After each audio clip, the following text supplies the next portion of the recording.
Scientists who are trying to treat an ailing killer whale in the Pacific Ocean off Washington state are looking at injecting the animal with a second dose of antibiotics and another drug.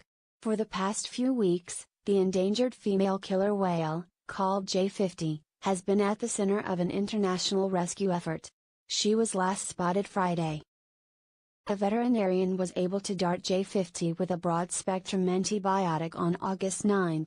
Michael Milstein of the National Oceanic and Atmospheric Administration in the United States said biologists describe the whale as skinny, underweight and emaciated. In the most obvious sense, she's not getting enough to eat. She's not getting enough nutrition. That's the fundamental problem, he said in a telephone interview Monday. But whether that's caused by the fact that she's weak and she's not able to forage, or because perhaps she also has some type of infection or other condition that's affecting her, we don't know those specifics. Martin Haulina, a vet with Vancouver Aquarium who fired the antibiotic-filled dart at J50, said veterinarians usually rely on definitive methods for diagnosing an animal, such as blood work, ultrasounds and looking at the animal up close. But those methods are not possible with J50, so coming up with a definitive diagnosis is difficult. In these kinds of cases, treatment is based on how the animal looks, samples collected from her blowhole, fecal samples, historical data and diseases that usually affect killer whales in that area. I think this animal has had something going on with her that's quite complicated and it's just very, very hard to work without a diagnosis, Haulina said. But scientists and vets do have a treatment plan in mind. Haulina said the priority for treatment would be to give J50 a second dose of antibiotics and a deworming drug. Milstein said it is not uncommon for marine animals to have worms. In the case of J50, the question is whether they are affecting her differently because she is weak.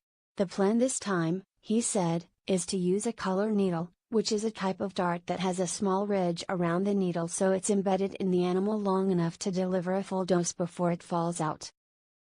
One of the other treatment plans is to put medicine in Chinook salmon and deliver them to the pod.